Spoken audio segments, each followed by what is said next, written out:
معاداة اليهود ترجمة للمفهوم الكامن وراء العبارة الإنجليزية anti-Semitic، والمعنى الحرفي أو المعجمي للعبارة هو ضد السامية، وتترجم أحيانا إلى اللاسامية. وكان الصحفي الألماني اليهودي الأصل ويلهلم أول من استخدم هذا المصطلح عام 1879 في كتابه انتصار اليهودية على الألمانية. وقد صدر الكتاب بعد المضاربات التي أعقبت الحرب الفرنسية الروسية، والتي أدت إلى دمار كثير من الممولين الألمان الذين قذفوا باللوم على اليهود. ولو أخذت العبارة بالمعنى الحرفي فإنها تعني العداء للساميين أو لأعضاء الجنس السام الذي يشكل العرب أغلبيته العظمى، بينما يشكك بعض الباحثين في انتماء اليهود إليه. ولكن المصطلح في اللغات الأوروبية يقرن بين الساميين واليهود ويوحد بينهم، وهذا يعود إلى جهل الباحثين الأوروبيين في القرن التاسع عشر بالحضارات الشرقية، وعدم تكامل معرفتهم بالتشكيل الحضاري السامي، أو بتنوع الانتماءات العرقية واللغوية لأعضاء الجماعات اليهودية. وهذا المصطلح يضرب بجذوره في الفكر العنصري الغربي الذي كان يرمي إلى التمييز بين الحضارات والأعراق. وشاع المصطلح منذ ذلك الوقت، وقام الدارسون العرب باستيراده وترجمته كما فعلوا مع كم هائل من المصطلحات الأخرى. وبدلا من ترجمة المصطلح فقد فضلنا هنا توليد مصطلح جديد، وهو معاداة اليهود، لأنه أكثر دقة ودلالة، كما أنه أكثر حيادا ولا يحمل أي تضمينات عنصرية ولا أي أطروحات خاطئة كما هو الحال مع مصطلح anti-Semitic.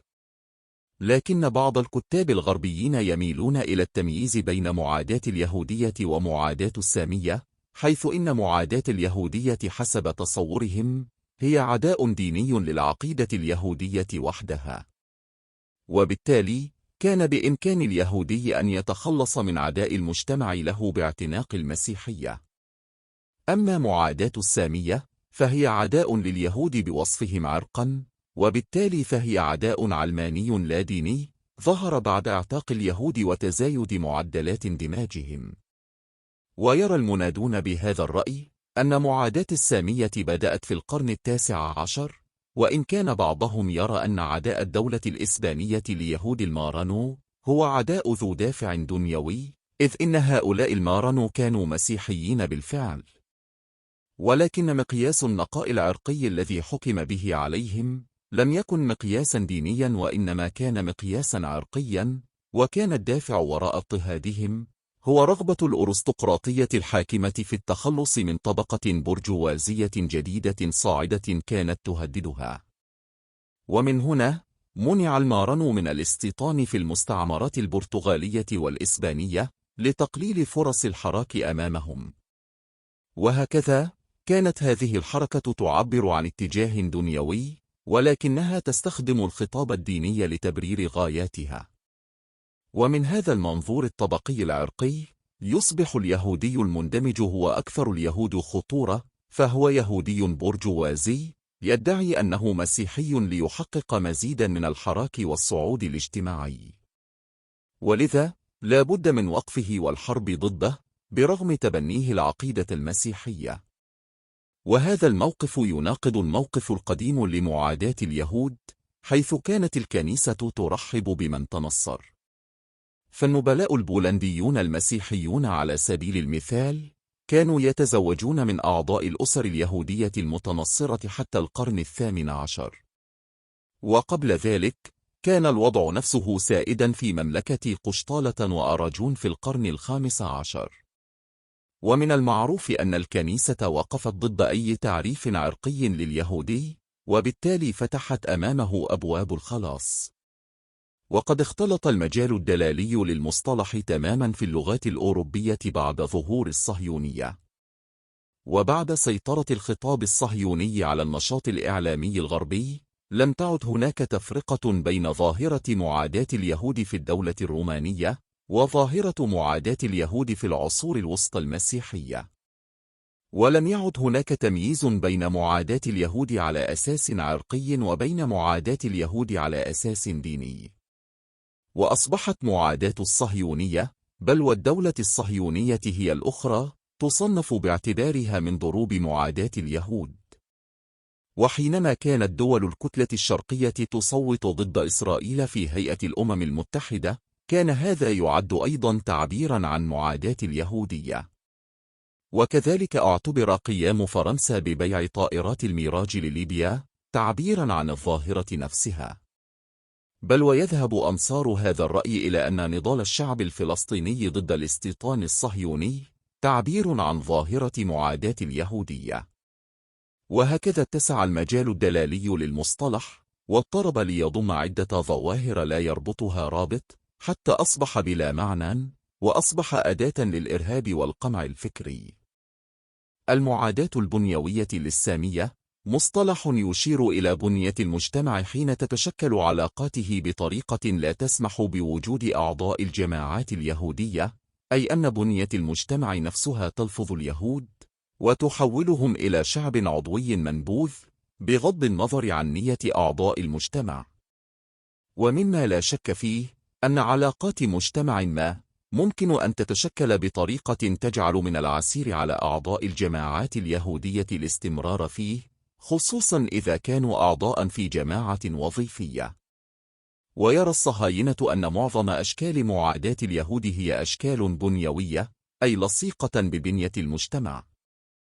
وتحاول الصهيونية العمالية أن تبرهن على وجود هذه المعاداة البنيوية للسامية من خلال تحليل علاقات الإنتاج في المجتمع، لتصل إلى نتيجة مفادها أن المجتمعات البشرية لا تسمح لليهودي أن يعمل في القطاعات الإنتاجية، وأن اليهودي محكوم عليه بالهامشية والطفيلية، وأن الحل الوحيد لهذه الهامشية البنيوية أن يؤسس اليهود لهم وطنا يمارسون فيه سيادتهم القومية، ويشغلون فيه كل المواقع في الهرم الإنتاجي. ويذهب الصهاينة إلى أن معاداة اليهود ليست لصيقة ببنية المجتمع فقط، بل لصيقة ببنية النفس البشرية. وهذا ما عبر عنه شامير بشكل سوقي حين قال إن البولنديين يرضعون معاداة اليهود مع لبن أمهاتهم. ويرى الصهاينة أن العرب والمسلمين يعانون من الظاهرة نفسها، أي المعاداة البنيوية للسامية. والعلاقة بين المعاداة البنيوية للسامية والصهيونية البنيوية علاقة قوية، فإذا كانت الأولى تعني ظهور بنية تلفظ اليهود فقط، فإن الثانية تعني توظيف عناصر الطرد، بحيث يتجه المهاجرون اليهود إلى فلسطين. ولعل ما حدث في العراق في الخمسينيات أفضل مثال لذلك. فحين أدركت الحكومة الإسرائيلية أن يهود العراق لن يهاجروا إليها، وأنهم آثروا البقاء في وطنهم، أرسلت مبعوثيها فوضعوا المتفجرات في أماكن تجمع اليهود ومعابدهم، لإقناعهم بأن المجتمع العراقي يلفظهم، أي أنهم أعادوا تشكيل بنية العلاقات السائدة بين أعضاء الأغلبية وأعضاء الأقلية، بحيث يصبح المجتمع مجتمعا طاردا لأعضاء الجماعة اليهودية، وهذه هي معاداة اليهود البنيوية. ولكن الحكومة الإسرائيلية كانت تعرف مسبقا أن المجال الوحيد المفتوح أمام يهود العراق هو الهجرة إلى فلسطين المحتلة، وهذه هي الصهيونية البنيوية.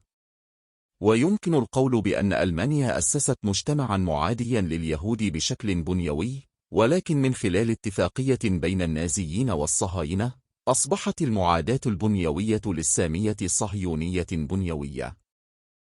يفسر الصهاينة معاداة اليهود بأنها تعود إلى كره الآخرين لليهود عبر العصور، وهو تفسير من العمومية، بحيث لا يفسر شيئا البتة. فإذا كان كره الآخرين لليهود ظاهرة ميتافيزيقية متأصلة، فإن المنطقي هو أن يعبر هذا الكره عن نفسه بشكل مطلق، أي بالطريقة نفسها بغض النظر عن الزمان والمكان. ولكن تاريخ عداء اليهود تاريخ طويل ومتنوع، ويفتقر إلى الاستمرار التاريخي، كما تختلف دوافعه وأسبابه. ومن المعروف أن الجماعات اليهودية توجد داخل تشكيلات حضارية مختلفة، وكانت تنشأ توترات مختلفة بينها وبين أعضاء الأغلبية.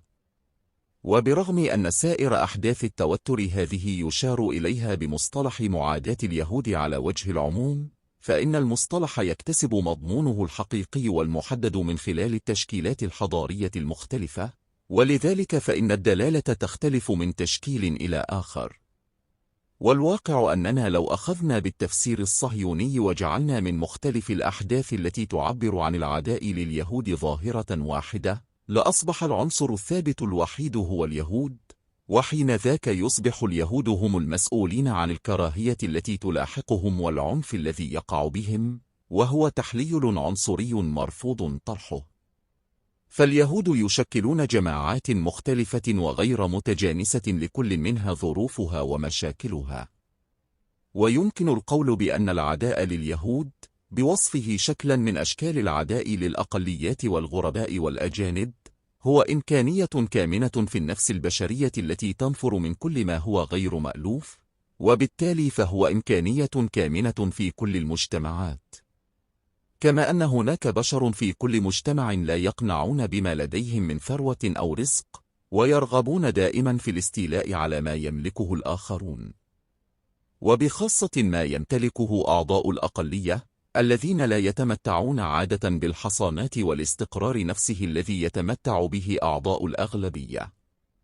ومع هذا تظل هذه الأفكار والدوافع في حالة سكون، ولا تعبر عن نفسها إلا من خلال أفعال عنف وكره فردية متفرقة، أو من خلال أعمال أدبية أو قصص أو أساطير.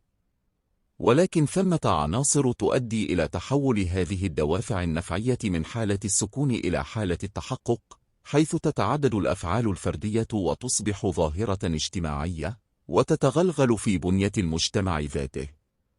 ولعل من أهم الأسباب التي أدت إلى ظهور معاداة اليهود وانتقالها من حالة السكون إلى مستوى البنية الاجتماعية، أن معظم الجماعات اليهودية كانت تشكل جماعات وظيفية قتالية وتجارية في المجتمعات القديمة، وكذلك في المجتمع الغربي في العصر الوسيط حتى القرن التاسع عشر.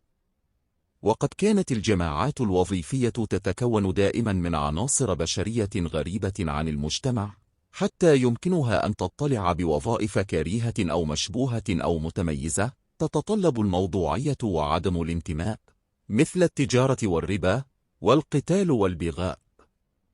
ولذا نجد أن موقف أعضاء الجماعات الوظيفية من المجتمع يتسم بالحياد والنفعية، فهم ينظرون إلى مجتمع الأغلبية باعتباره سوقا أو مصدرا للربح، كما ينظر أعضاء المجتمع إليهم باعتبارهم أداة لتنشيط التجارة أو القتال. وكان ينظر إليهم في المجتمعات التقليدية باعتبارهم وسيلة لا غاية، وأداة من أدوات الإنتاج لا أكثر. ولذلك كان أعضاء الجماعة لا حرمة لهم في كثير من الأحيان، فهم غرباء، والغريب في معظم الأحوال مباح لا قداسة له.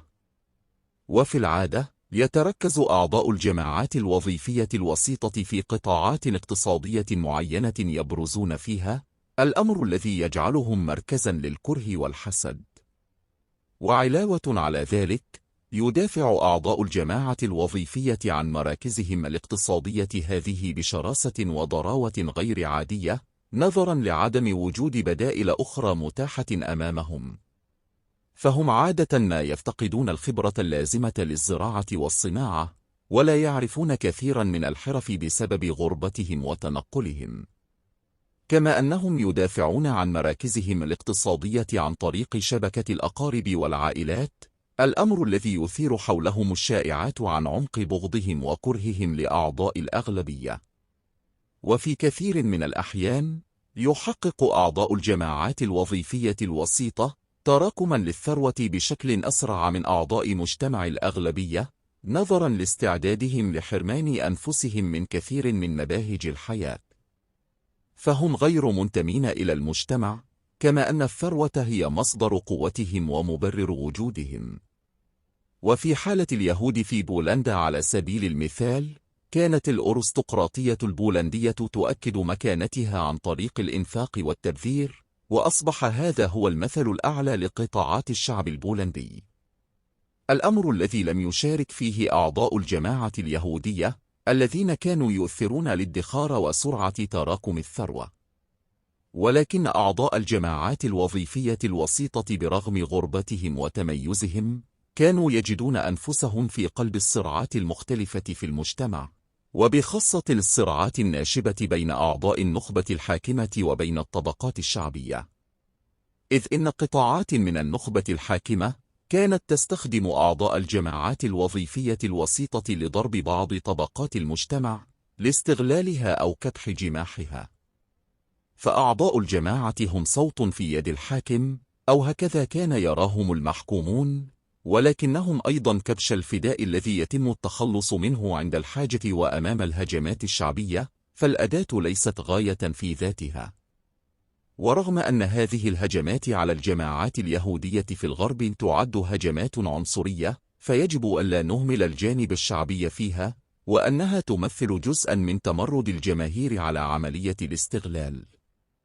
ولم تكن هذه الثورات ثمرة إدراك عميق لحركيات الاستغلال، ولذا اقتصرت على تحطيم الأداة الواضحة أمامهم والمباحة لهم.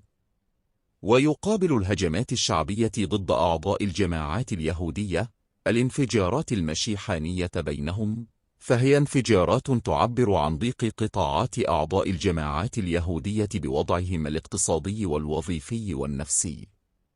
لكن هذا الوضع ليس وضعا عاما ولا عالميا ينطبق على كل اليهود في كل زمان ومكان، فهو ينطبق بالأساس على الجماعات اليهودية في العالم الغربي، وبالذات منذ بداية العصور الوسطى وحتى القرن ال18، كما ينطبق على كثير من الأقليات الأخرى. ولذا فهو يصلح إطارا تفسيريا لمعظم جوانب ظاهرة معاداة اليهود، باعتبار أن أغلبية يهود العالم كانوا يوجدون في أوروبا مع نهاية القرن ال18، وفي بولندا على وجه الخصوص.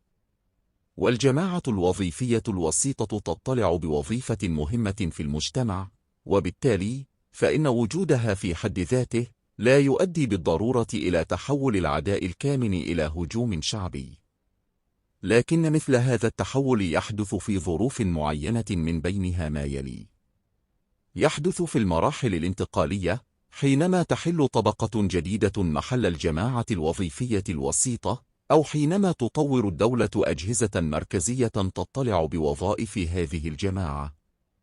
يحدث حين يتزايد نصيب الجماعة الوظيفية الوسيطة من الثروة مع تزايد الفقر في المجتمع أو في بعض شرائحه، أو تزايد أعداد أعضاء الجماعة الوظيفية الوسيطة وهو ما يزيد من بروزهم.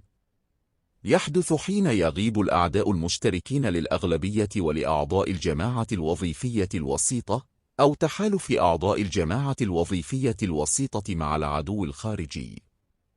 يحدث التحول عند وضوح أعضاء الجماعة وتميزهم بعلامات عرقية أو ثقافية لا يمكن محوها، مثل اللون أو شكل العيون أو اللغة. وجود تميز ثقافي أو ديني أو عرقي أو اجتماعي يساهم في عزل الأقلية عن الأغلبية، فالعزلة هنا ليست على مستوى واحد وإنما على جميع المستويات. ولتوضيح النقطة الأخيرة يمكن الإشارة إلى وضع الصينيين في إندونيسيا، والهنود في جنوب إفريقيا، ويهود اليديشية في أوكرانيا. فالنخبة الحاكمة كانت هولندية مسيحية في إندونيسيا، إنجليزية مسيحية في جنوب إفريقيا، بولندية كاثوليكية في بولندا. وكانت الجماهير مسلمة أو وثنية في إندونيسيا، سوداء وثنية في جنوب إفريقيا، وأوكرانية أرثوذكسية في أوكرانيا. أما الجماعة الوظيفية الوسيطة التجارية فكانت صينية كونفوشيوسية في إندونيسيا، هندية في جنوب إفريقيا، يهودية في أوكرانيا. كما كانت تفصل الجماعة الوظيفية الوسيطة عن النخبة وعن الجماهير عدة سمات أخرى، مثل السمات اللغوية والثقافية. وحينما يصل التدرج إلى هذه الدرجة من التبلور، وحينما تدعم الاختلافات الدينية والثقافية والعرقية الاختلافات الطبقية، تصبح التربة مهيئة لانفجارات اجتماعية هائلة ذات أبعاد عرقية، كما حدث بالفعل في انتفاضة شيميلينكي. كان يهود بولندا هم أغلبية يهود العالم في أواخر القرن ال18، وفي هذه المرحلة التاريخية حدث بينهم انفجار سكاني أدى إلى تزايد عددهم 5 أو 6 أضعاف، ومن ثم زاد بروزهم العددي والاقتصادي. كما شهد المجتمع البولندي آنذاك بداية ظهور طبقات محلية بديلة وأجهزة قومية تحل محل الجماعة الوظيفية الوسيطة. وتزايد في هذه المرحلة فقر قطاعات كثيرة من المجتمع البولندي. وفضلا عن ذلك، كان أعضاء الجماعة اليهودية يتحدثون اليديشية ويدينون بشيء من الولاء للثقافة الألمانية، بينما كان الألمان هم الأعداء التقليديون للبولنديين. كما أن أعضاء الجماعة اليهودية لم يشاركوا بشكل فعال في الحركة الوطنية البولندية، التي كانت ذات توجه معاد لليهود لأسباب تاريخية مركبة، من أهمها اطلاع اليهود بوظيفة جمع الضرائب وعوائد الضياع فيما يسمى بنظام الأرندا. لكل هذا تفجرت معاداة اليهودية في بولندا وروسيا بشكل حاد. ومن القضايا التي يجب أخذها في الاعتبار أثناء دراسة ظاهرة معاداة اليهود الإطار السياسي العام الذي يتم فيه هذا العداء. ويتضح هذا في موقف الإمبراطورية الرومانية حين صبت جام غضبها على العناصر المتمردة في فلسطين التي كانت تهدد السيطرة الإمبراطورية، ولكنها تحالفت في الوقت نفسه مع أثرياء اليهود الذين كانت مصالحهم مرتبطة بمصلحة الإمبراطورية. ومما يجدر ذكره أنه كان يوجد جيش يهودي بقيادة أجريب الثاني يعمل تحت قيادة تيتوس قائد القوات الرومانية التي حطمت الهيكل. فالمسألة لم تكن عداء لليهود أو حبا لهم بقدر ما هي مسألة مصالح إمبراطورية. ويتضح الشيء نفسه في موقف الإمبراطورية البريطانية التي قامت بتأييد مشروع الاستيطان الصهيوني ودعمه، رغم وجود قطاع داخل أعضاء النخبة الحاكمة الإنجليزية يكن الكراهية لليهود. فالمصالح الإمبراطورية هي التي دفعت إنجلترا إلى تبني المشروع الصهيوني. وفي فترة لاحقة نشأ توتر بين المستوطنين الصهاينة والإمبراطورية الراعية، وهو أمر عادة ما يحدث، لأن مصالح الإمبراطورية تكون أكثر تركيبا وشمولا واتساعا من مصالح المستوطنين. فتعقبت السلطات الإنجليزية من سمتهم العناصر المشاغبة أو المتطرفة بين المستوطنين، وقد فسر ذلك بأنه عداء لليهود، وهو أبعد ما يكون عن ذلك. ولعل أكبر دليل على هذا أن أعضاء الجماعة اليهودية داخل إنجلترا كانوا يتمتعون بجميع حقوقهم في ذلك الوقت، ولو أن الأمر كان عداء مطلقا لليهود لبدأت عملية التعقب في لندن لا في فلسطين. ومن العناصر الأخرى التي يجب الانتباه إليها عند تحديد ظاهرة معاداة اليهود مدى قرب أو بعد أعضاء الجماعة الوظيفية الوسيطة اليهودية من النخبة، وما إذا كانت ظاهرة معاداة اليهودية ظاهرة رسمية أم شعبية. ويمكن الإشارة إلى أن أعضاء الجماعات اليهودية في التشكيل الحضاري الغربي، حيث كانوا دائما تحت حماية النخبة الحاكمة حتى نهاية العصور الوسطى. وفي روسيا القيصرية على سبيل المثال، لم تشترك المؤسسة الحاكمة في اضطهاد اليهود إلا بعد عام 1882 مع دخول النظام القيصري أزمته وبعد تعثر التحديث، وهي فترة لم تدم طويلا. وقد استؤنف التحديث مع ثورة روسيا عام 1905 ثم الثورة البلشفية، وأصبحت معاداة اليهود جريمة رسمية يعاقب عليها القانون.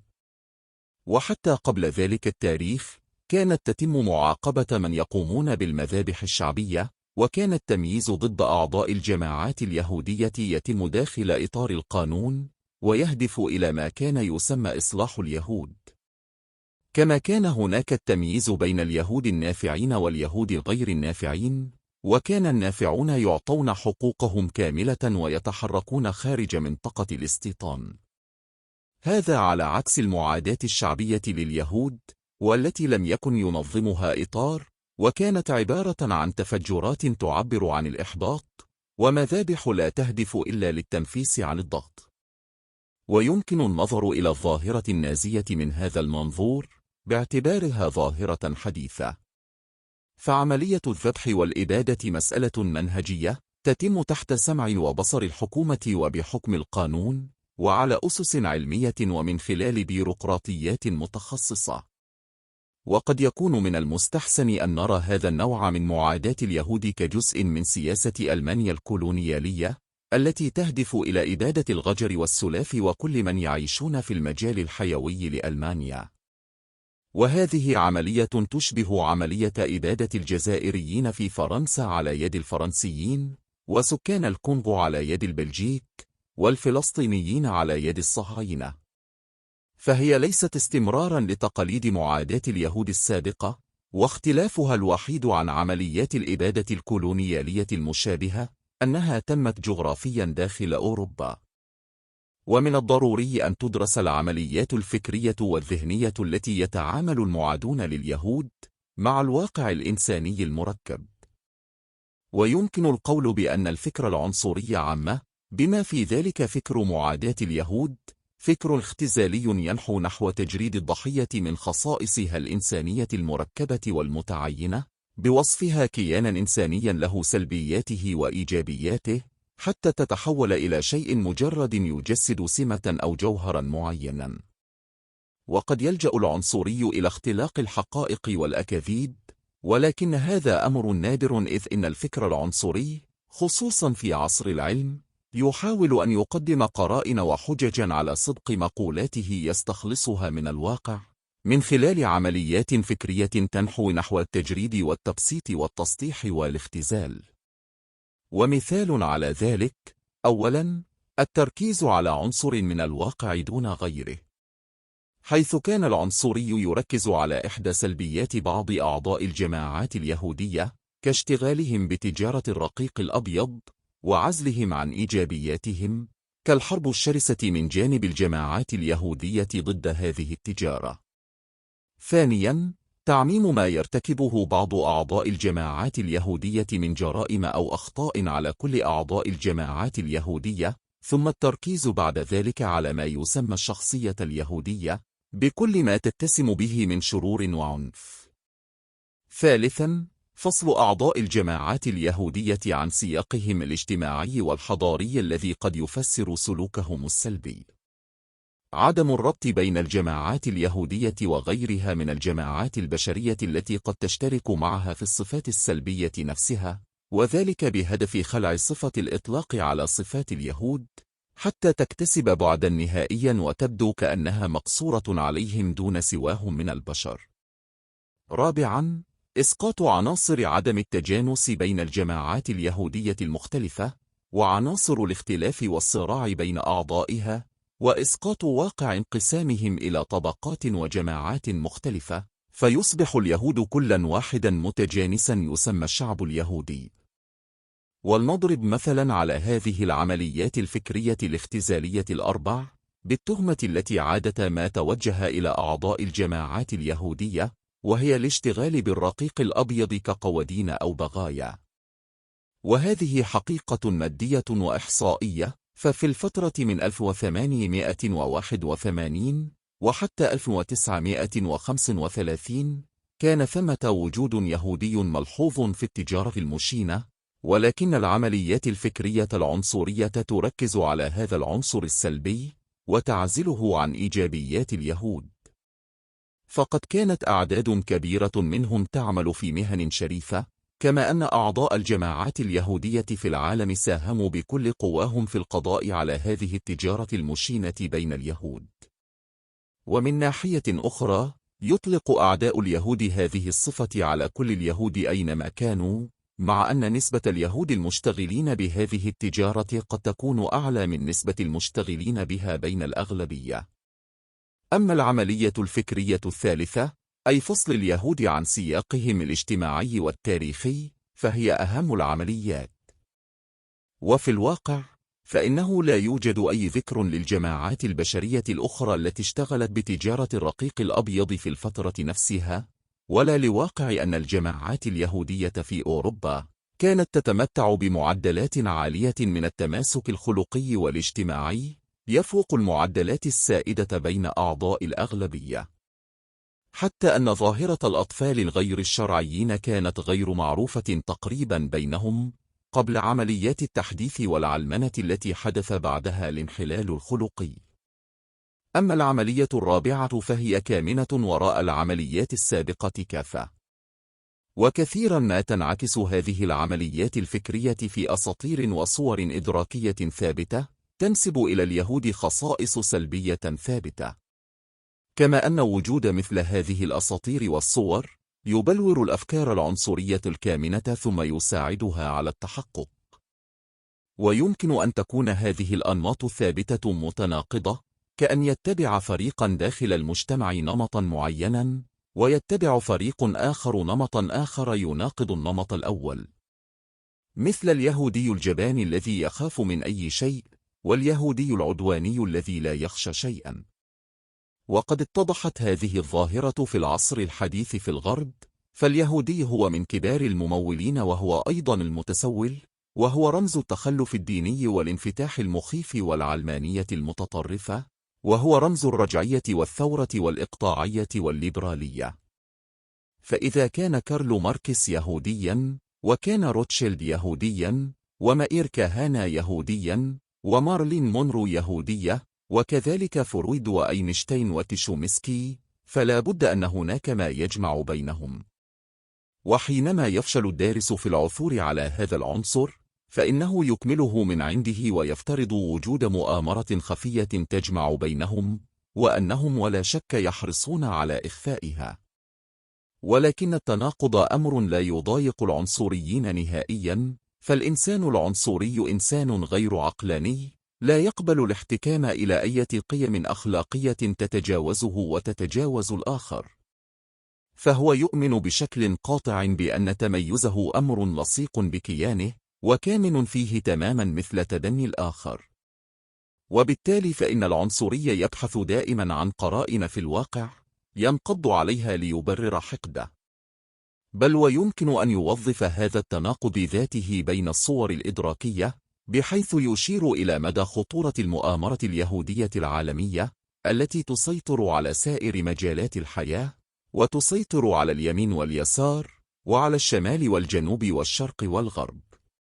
ولا بد من دراسة نوعية الفلسفة الاجتماعية السائدة في المجتمع، فوجود فلسفة اجتماعية عنصرية في المجتمع يخلق تربة خصبة للتفجيرات العنصرية. كما أن وجود فلسفات بعينها قد يساعد أيضا على إنبات بذور الفكر العنصري الكامن. ويمكن القول بأن الفكر العنصري يعبر عن نفسه من خلال أي نسق فكري متاح في المجتمع.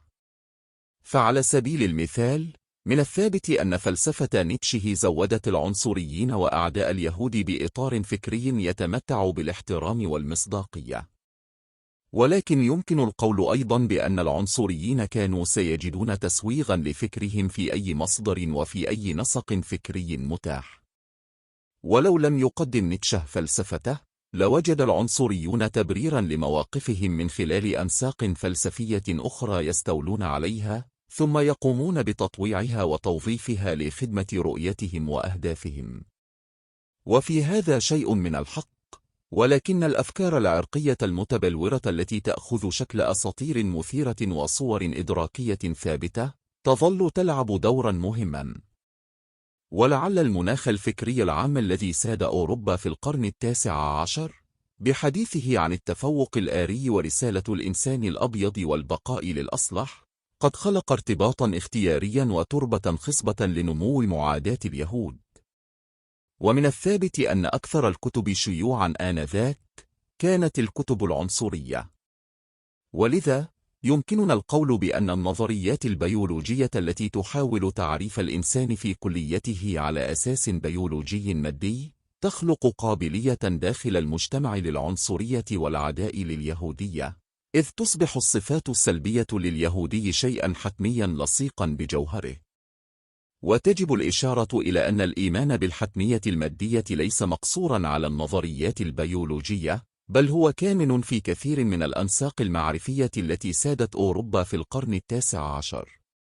بل إن بعض المفكرين المسيحيين يذهبون إلى أن المصدر الأساسي والنهائي لمعاداة اليهود ليس المسيحية، وإنما العداء للمسيحية وللدين بشكل عام، إذ إن مثل هذا العداء يحول الآخر إلى شيء وينكر عليه إنسانيته ولا يفتح أمامه أبواب الخلاص.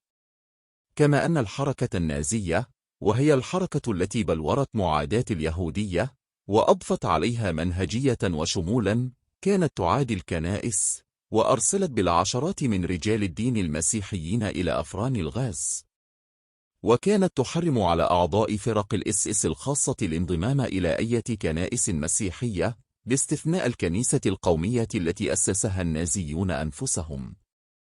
ولقد أشرنا من قبل إلى اتجاه العنصريين إلى تجريد اليهود واختزالهم عن طريق عزلهم عن سياقهم التاريخي وعن غيرهم من الجماعات البشرية.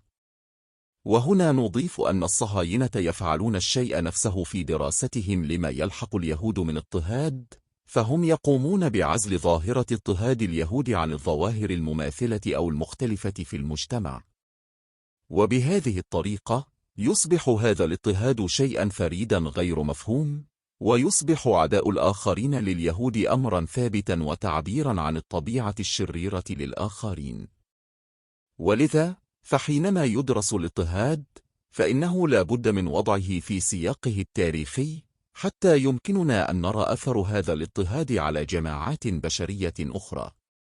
ويمكن القول بأن اضطهاد اليهود في أوروبا بعد القرن الثاني عشر لم يكن موجها إليهم باعتبارهم يهودا، وإنما باعتبارهم مرابين. كما أن المرابين من الكوهارسين واللومبارد الذين كانوا يحتلون المكان نفسه ويعملون الوظيفة نفسها كانوا يتعرضون أو لا يتعرضون للاضطهاد حسب مدى احتياج المجتمع إليهم أو عدم احتياجه.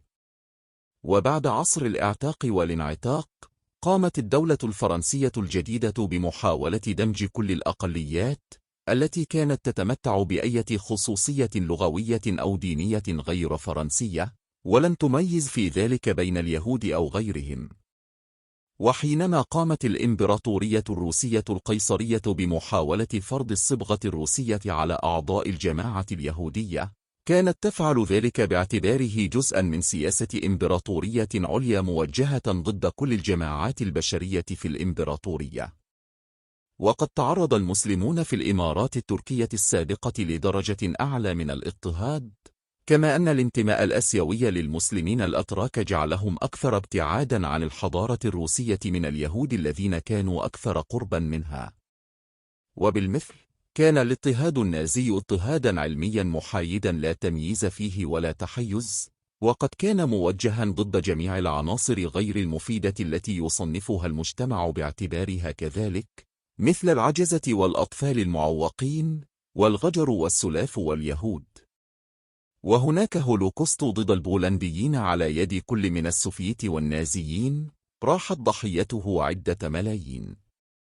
ويلاحظ أن الجماعة الوظيفية الوسيطة الصينية في الفلبين كانت تعامل معاملة الجماعة الوظيفية الوسيطة اليهودية في بولندا تماما، كما يلاحظ أن كل أشكال الاضطهاد التي تعرض لها يهود بولندا واجهها الصينيون في الفلبين. ويمكن القول بأن معاداة اليهود كظاهرة لن تختفي تماما من المجتمعات الغربية، فهي مجتمعات بشرية تتسم بقدر من التوتر والاحتكاك بين أعضاء الأغلبية وأعضاء الأقلية. ومع هذا فعادة ما تخف حدة معاداة اليهود حين يتحول أعضاء الجماعة اليهودية من جماعة وظيفية وسيطة متميزة تميزا واضحا إلى أعضاء في الطبقة الوسطى تتميز بشكل أقل وضوحا ولا تختلف عن أعضاء الطبقة الوسطى في المجتمع ككل.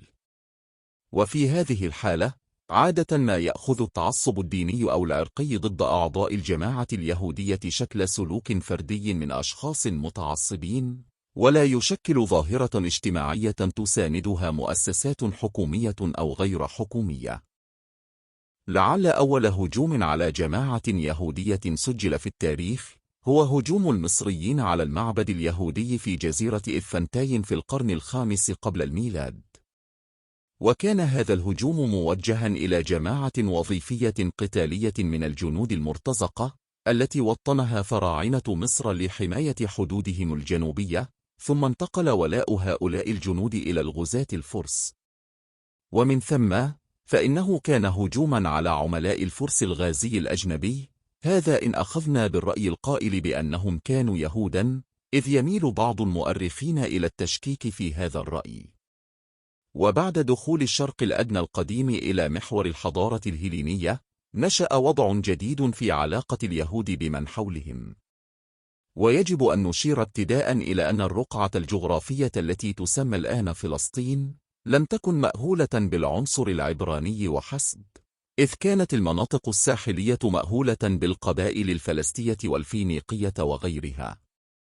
وكانت توجد داخل فلسطين أقوام سامية كثيرة، وكان العنصر اليوناني السائد يهيمن على التجارة ويتركز في المدن، أما العنصر العبراني اليهودي فكان يعمل بالزراعة.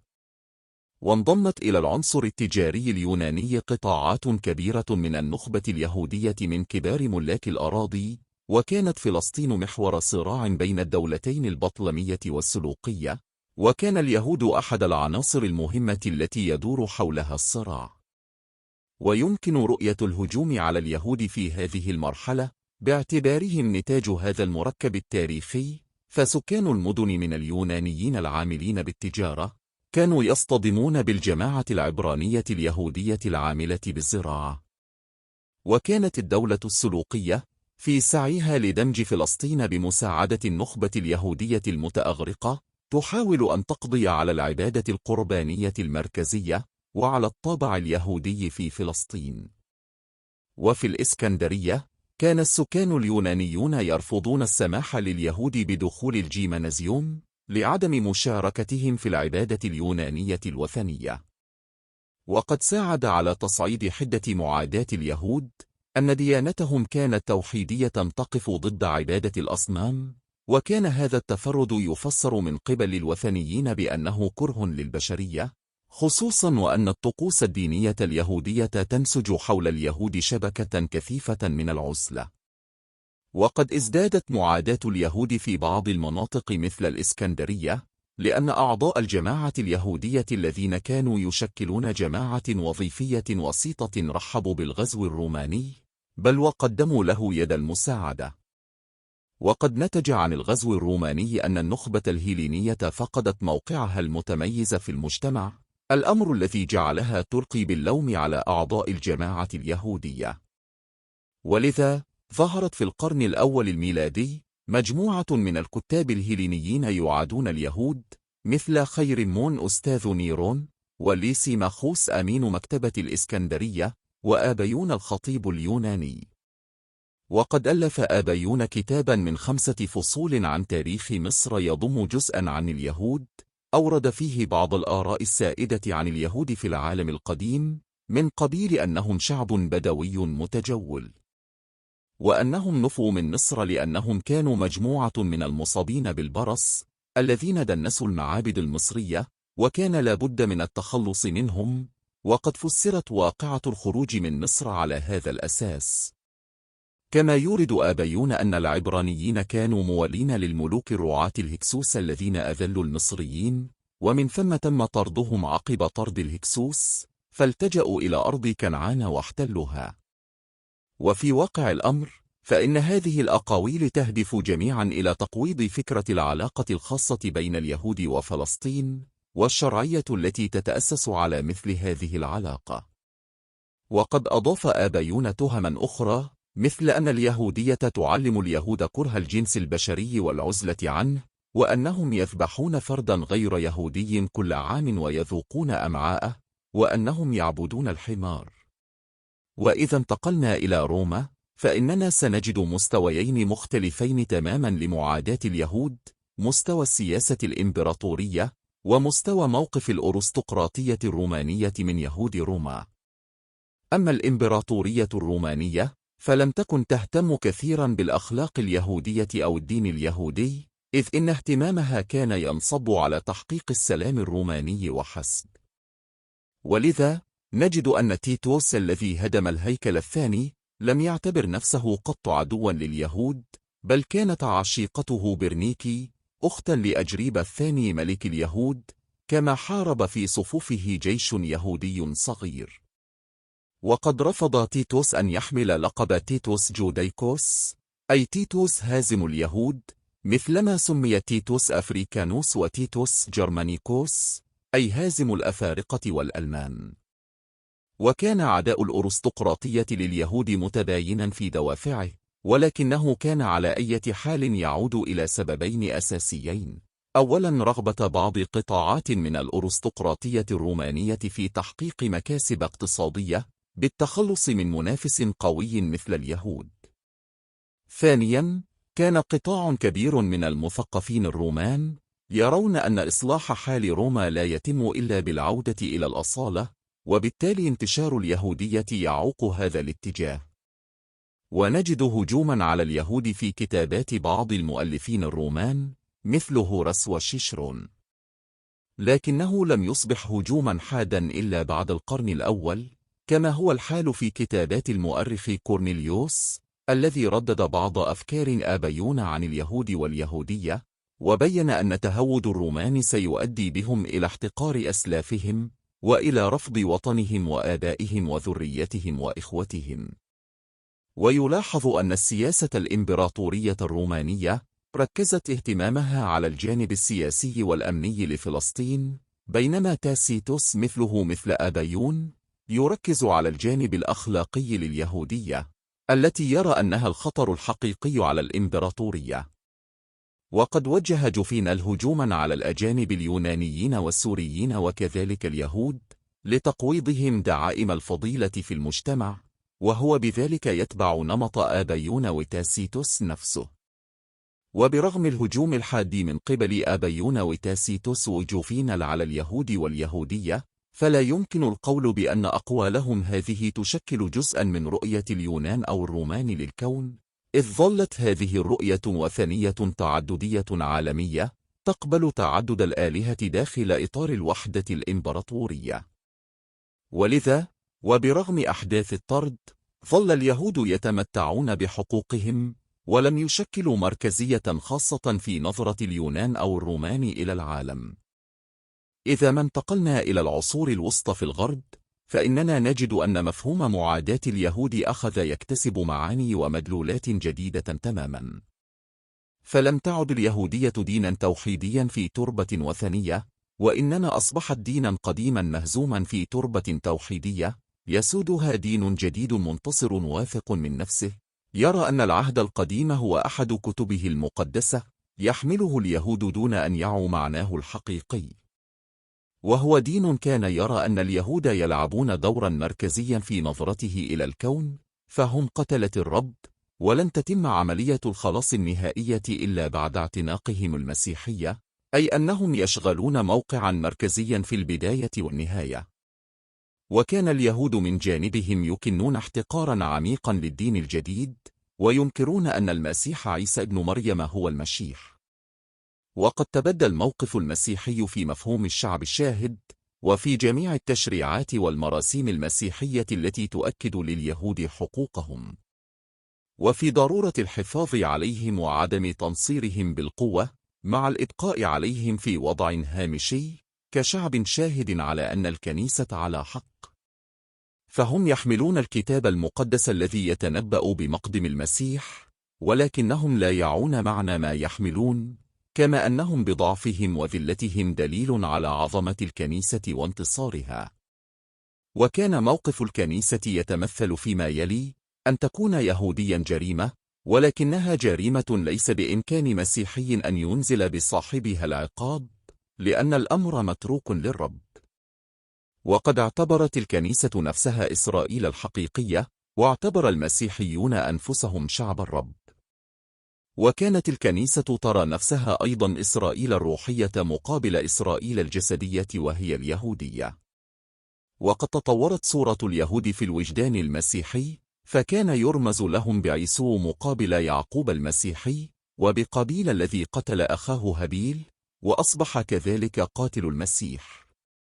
كما ساعدت الشعائر الدينية اليهودية المتمثلة في صلاة الجماعة وقوانين الطعام والزواج على زيادة عزلة اليهود. ولأن النظام الإقطاعي في الغرب كان نظاما مسيحيا يستند إلى شرعية مسيحية، ويتطلب يمين الولاء كشرط أساسي للانتماء إليه، فقد وجد أعضاء الجماعات اليهودية في الغرب أنفسهم خارج كثير من المجالات السياسية والاقتصادية والمدنية المشروعة. وكانت هذه الظروف سببا ونتيجة في آن واحد لتحولهم إلى جماعة وظيفية وسيطة تقوم بأعمال التجارة ثم الربا. وربما كان هذا الوضع هو الذي حدد موقف أعضاء المجتمع منهم، فكان ينظر إليهم من أعلى باعتبارهم أداة يمكن استخدامها أو استبدالها إن دعت الحاجة، كما كان ينظر إليهم من أسفل باعتبارهم وحوشا لا بد من ضربها، فهم الأداة الواضحة لاستغلال الجماهير التي لم يكن بوسعها فهم آليات الاستغلال والقمع. وتاريخ أعضاء الجماعات اليهودية في العالم الغربي هو في معظمه تاريخ اليهود كجماعات وظيفية وسيطة، تؤدي وظيفتها إلى أن تظهر قوى أخرى تحل محلها في المجتمع، ممثلة في طبقة وسطى قوية أو جهاز إداري مركزي أو الدولة القومية الحديثة. كما أن صعود أو هبوط الجماعة اليهودية هو في جوهره تاريخ صعود أو هبوط الجماعة الوظيفية الوسيطة. فحينما كان اليهود عبيد بلاط، كانت شرائح من الطبقات الحاكمة تستفيد من الخدمات التي يؤدونها، وبالتالي كان اليهود يمنحون المواثيق التي تضمن لهم الحماية وتعطيهم المزايا التي تجعل منهم أفرادا يتمتعون بمستوى معيشي أعلى من مستوى معظم طبقات المجتمع الأخرى. وكما قال أبراهام ليون، فإن وضع اليهود لم يتوقف عن التحسن منذ انهيار الإمبراطورية الرومانية عام 476 وبعد الانتصار الكامل للمسيحيين حتى القرن الثاني عشر. ويمكن القول بأن النخبة الحاكمة بكل فئاتها من الإمبراطور والكنيسة والملوك والأمراء والشريحة العليا من الأرستقراطية وكبار رجال الدين والبرجوازية الثرية المستقلة في المدن كانت كلها تقف إلى جانب أعضاء الجماعات اليهودية لا ضدهم. وكانت هذه النخبة تحمي أعضاء الجماعات بسبب نفعهم لها، وترى الهجوم عليهم إخلالا بهيبة النظام وتعويقا لمساره. وكانت المواثيق التي يحصل عليها أعضاء الجماعات اليهودية تزيد بطبيعة الحال من حدة الغضب الشعبي، ومن ثم فيمكن النظر إلى الهجوم على اليهود باعتباره ضربا من الثورات الشعبية. ولهذا نجد أن أعداء اليهود يأتون أساسا من الشريحة الدنيا من رجال الدين وصغار التجار في المدن والحرفيين. ولكن وصفنا لهذه الهجمات بأنها ثورة شعبية لا يخلع عليها صفة إيجابية، ولا نرى أنها عمل مقبول أو شرعي، وإنما نقول إن هذه الهجمات تحركها جماهير تتصور أن اليهودي هو المستغل الحقيقي. وقد ظل أعضاء الجماعات اليهودية في الغرب في هذا الوضع حتى حروب الفرنجة في القرن الثاني عشر، حيث بدأت الحياة الاقتصادية في أوروبا في الانتعاش، وظهرت قوى مسيحية محلية قادرة على أن تحل محل اليهود كتجار دوليين ومحليين. فاتجه اليهود إلى الاتجار بالربا، وتحولوا بالتالي من جماعات وسيطة إلى جماعات وسيطة عميلة، وزادت غربتهم في المجتمعات التي وجدوا فيها. وقد تزامنت هذه العملية مع تطور فكري آخر، وهو ظهور عقيدة التحول، أي الإيمان بتحول القربان من الخبز والخمر المقدسيين إلى لحم ودم المسيح. وأصبح التناول طقسا دينيا تحيطه هالة من الأساطير. وقد ساهمت هذه الطقوس في ظهور تهمة الدم وتهمة تدنيس خبز القربان، وهي أساطير ساعد على انتشارها احتراف اليهود الربا، خصوصا وأن العمليات التجارية والمالية كانت تؤدي إلى تزايد الثروة دون بذل الجهود، على عكس الفلاح الذي كان يبذل جهدا بدنيا ملحوظا. وبالتالي كانت هذه العمليات التجارية والمالية ينظر إليها كعمليات سحرية من قبل ضحايا أعمال الربا، ومن قبل أعضاء المجتمع الزراعي الذين يكدحون ساعات طويلة ليحصلوا على قوت يومهم. وفي هذه الفترة أصدرت المجامع اللترانية مجموعة من القرارات أدت إلى ازدياد عزلة اليهود، مثل تحريم الاشتغال بالربا على المسيحيين، وضرورة أن يرتدي اليهود شعرة مميزة. وبدأت تظهر في هذه الفترة صورة سلبية عن اليهود، وهي في أغلبها أنماط إدراكية عنصرية تتواتر في معظم المجتمعات، وترددها كل جماعة بشرية عن الآخرين. فاليهود يشبهون بالشيطان، أو لهم رائحة مميزة هي ما يسمى رائحة اليهود، وهي خلاف رائحة القداسة. ومع القرن الثالث عشر، حيث كانت قد ظهرت بيوتات المال الإيطالية التي كانت أكثر كفاءة في الاطلاع بمهنة التجارة الدولية، بدأت ظاهرة طرد اليهود من إنجلترا وفرنسا وغيرهما من البلاد. وفي القرن الرابع عشر بدأ اتهام اليهود بأنهم يسممون الآبار. وكانت العروض المسرحية المسماة آلام المسيح، والتي كانت من أكثر الأشكال الفنية الشعبية شيوعاً، تؤكد قسوة اليهود على المسيح وخيانتهم له، الأمر الذي كان يعمق كره اليهود في الوجدان الشعبي. وكان كثير من اليهود المتنصرين يساهمون في التهييج ضد أعضاء الجماعات اليهودية، ويعرفون القيادات المسيحية بما جاء في التلمود من هجوم شرس على المسيح والمسيحية، وبعض عادات اليهود الأخرى التي تهدف إلى عزلهم عن مجتمع الآخرين.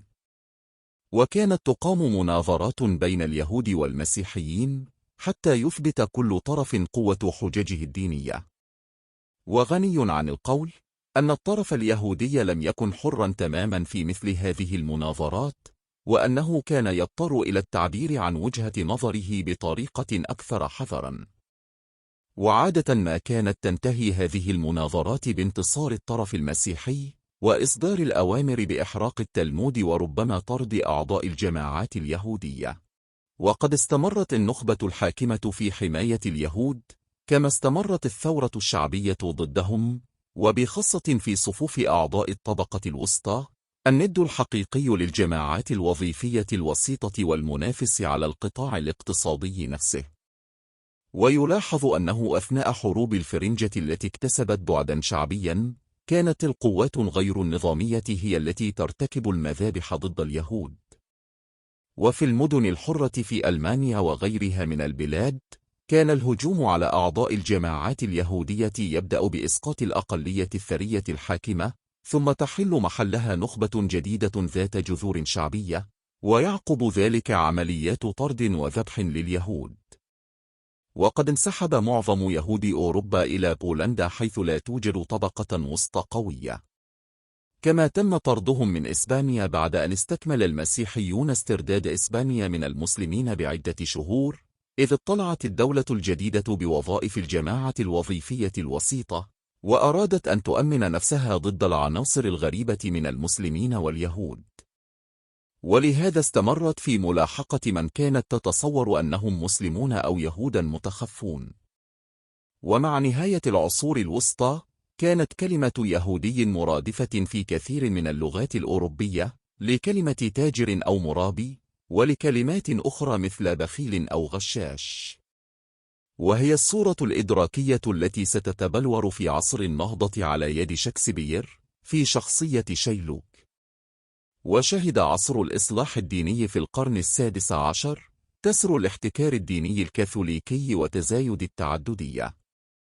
وبشكل عام، يلاحظ أن البروتستانتية، بتأكيدها أن الخلاص يتم خارج الكنيسة، تؤكد على أهمية الكتاب المقدس الذي يضم العهد القديم، الأمر الذي يعني نظريا تزايد التعاطف مع اليهود أهل الكتاب. ومع هذا، يلاحظ أن البروتستانتية اللوثرية اتجهت اتجاها معاديا لليهود على عكس الكلفينية. وفي محاولة تفسير ذلك، يقال إن الكلفينية أكدت المسؤولية الشخصية للمؤمن، وذهبت إلى أن ثمرة الفعل الاجتماعي قد لا تكون هي سبيل الخلاص، ولكنها تشكل قرينة مهمة عليه. وهذا على عكس اللوثرية التي أكدت أن الخلاص من خلال الإيمان، الأمر الذي كان يعني رفض المسؤولية المدنية أو الخلاص من خلال الأعمال. ومن ثم، فهناك استعداد لتقبل اليهود والحكم عليهم، لا من خلال ما يؤمنون به وإنما من خلال أفعالهم وثروتهم. فهم كعناصر تجارية نشطة، يحققون الشروط اللازمة لتقبلهم، على عكس اللوثريين الذين يركزون على الدوافع. وقد لعب اليهود المتنصرون في هذه الفترة دورا كبيرا في بلورة الأطروحات الغربية الأساسية المتصلة باليهود واليهودية، كما ساهموا في صياغة صورة اليهودي في الوجدان الغربي.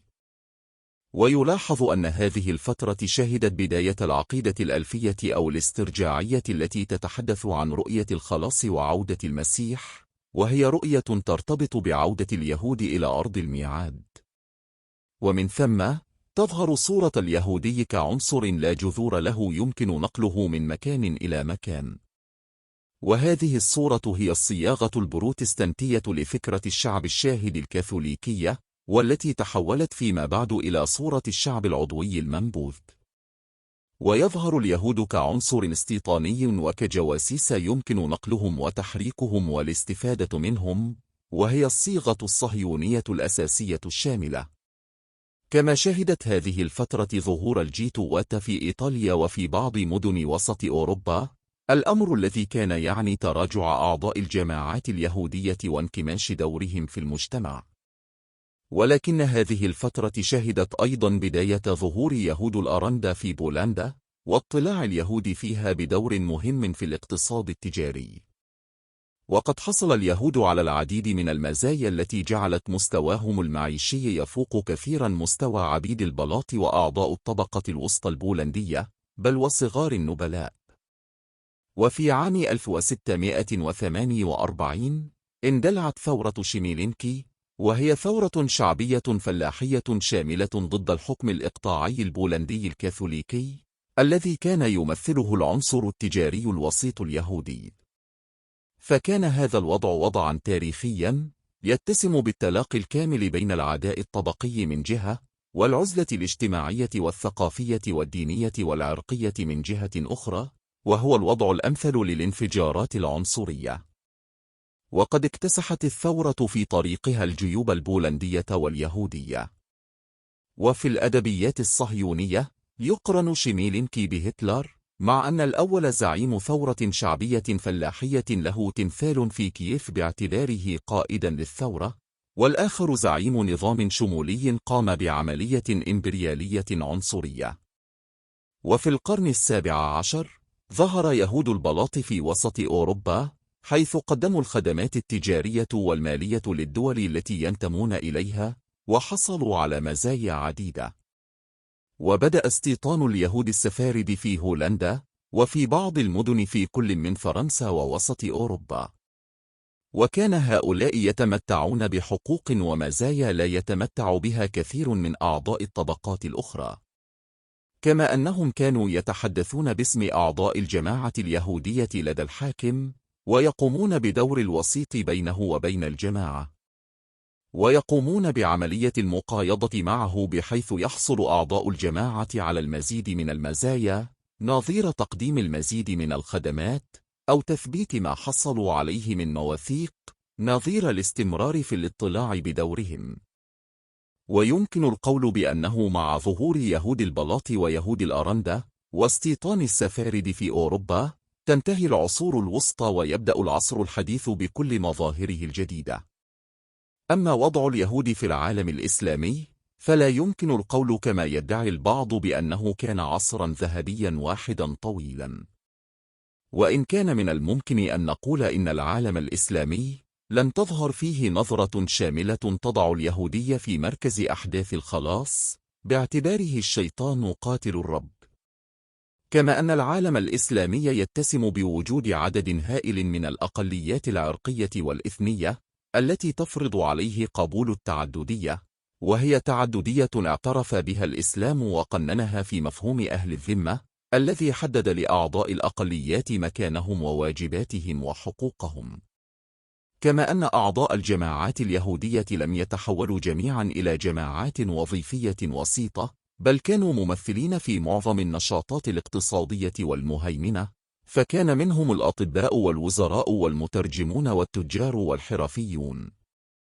وحتى حينما اطلعوا أحيانا ببعض وظائف الجماعة الوظيفية الوسيطة واكتسبوا خصائصها، فإن هذا الدور لم يكن مقصورا عليهم، إذ كانت هناك جماعات إثنية ودينية أخرى تشارك في نشاطهم الوظيفي، كما كان بين هؤلاء المسلمون. كما أن عدد الجماعات اليهودية في العالم العربي ظل صغيرا للغاية بالنسبة إلى عدد السكان. ولكل هذه العناصر المركبة، نجد أن عداء اليهود في العالم الإسلامي لم يكن بالحدة نفسها التي كان عليها في العالم الغربي الوسيط، كما أنه ظل في معظم الأحيان كامنا في نفس بعض أعضاء الأغلبية وداخل بعض القطاعات.